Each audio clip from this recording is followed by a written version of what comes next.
What's up guys, my name is Saxmist and in this video I'm going to show you how to make simple animations like this one with this dummy.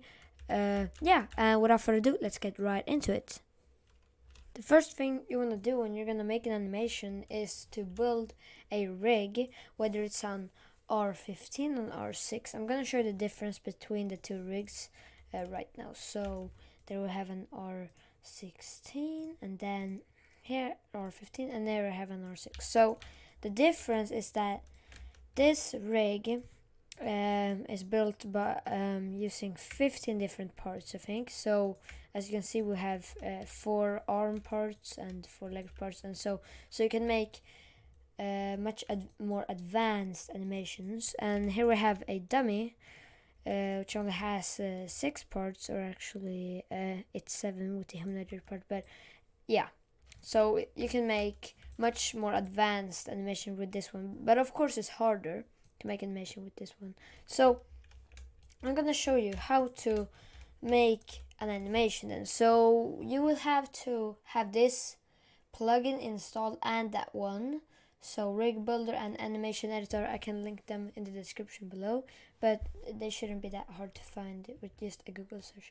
So, and then you want to open up the animation editor, and then you're gonna click on the dummy, and when you open up the animation editor plugin, something like this should pop up, and then you can name the animation.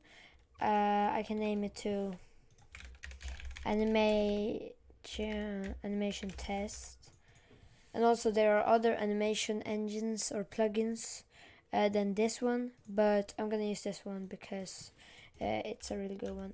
And then when you have clicked on a model or dummy, you're gonna see this kind of grid below it, and I can edit this one, but then I gotta click on it and make an animation. But I'm just gonna make, oh wait, I accidentally clicked off. Okay, so now we have our animation to start off. So I'm gonna just make a simple animation of someone just like lifting their arms or something. So what I'm gonna do then is, first of all, I need to do this. So I'm gonna like go to, here we have the animation time, so it's 1 second in duration. So I'm gonna click on here maybe, and then I can pull the arm up, and now if we hit play, as you can see, the arm goes up, and I can do this with the other one too.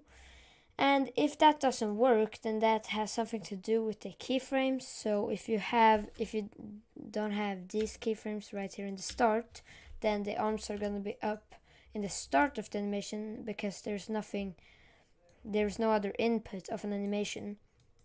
So you need to have those keyframes in the start, and keyframes gets created automatically when you mess around with the animation. So if I drag down the arms and have clicked right there, then I'm gonna have those keyframes right there. And then if I want to make this animation loop, it's gonna look really weird because the arms are not getting pulled down again, but then that's a really easy fix. I can just duplicate those keyframes to the end too, so it's gonna look like this, and that's pretty cool. But if I don't want them to slowly go down like so, I can duplicate, copy and paste this thing back here. So between here it has the instructions to fade from these keyframes to these keyframes, but because they are the same keyframe, nothing's gonna happen. So that's how it's gonna look now, and I can actually make it a bit more symmetrical like so. And now we're gonna talk about animation priority. So when you have done your entire animation, you're gonna click on these 3 dots right here, and you can export it now. You can export and save it, but you have to make sure you have the right animation priority. Core animation is the lowest priority. Any animation can overlap a core animation. Idle animations can overlap core animations, and movement animations can movement priorities can overlap idle and core, and action overlaps everything. So just to make sure everything works, I'm gonna set the animation priority to action, and if you check this loop thing right there, the animation is actually when played gonna loop until you stop it, which if we wouldn't have that, it's just gonna play once and then it's done. But I'm gonna actually have it looped. It's because it's gonna be easier to show that it actually works. And then when you're done, actually, yeah, you want to save the animation too, so you don't accidentally like remove it or something. Then you wanna click export. So you have this, so this thing pops up, asset configuration. You can add a description, a title, but the most important thing is the creator. The creator should be the same creator as for the game, the entire game, so that could be a group too. Because if it's not, then the animation is not going to play, it's not going to work.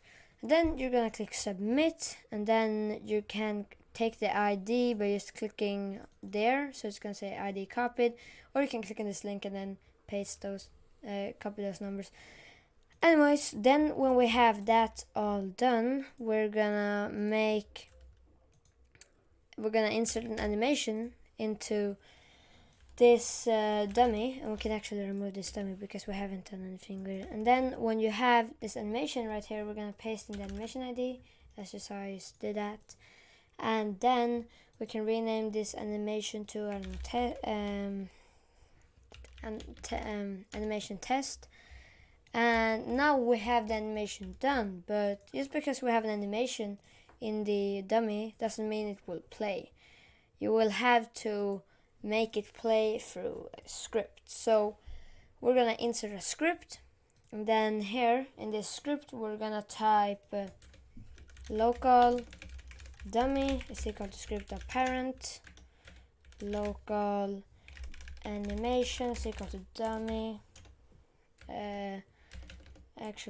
dummy the humanoid load animation dummy dot animation test, and we're gonna play the animation. So now it should play the animation, and as you can see, it plays the animation. You can use R15 if you want to make more advanced animations, but for starters, if you're trying to like just practice on making animations, then I would suggest using an R6 dummy. And right here you can see what the keyframe is changing. So if it's on the left arm, then it's gonna change the left arm and right arm. We can actually just add kind of a head bump thing. We can do something like that to show you how it works. So as you can see, now we have some keyframes for the head, one there, and one there. And as you can see, it works just fine. Thank you for watching. If you enjoyed, then please leave a like and consider subscribing. And yeah, I'll see you in the next one. Peace.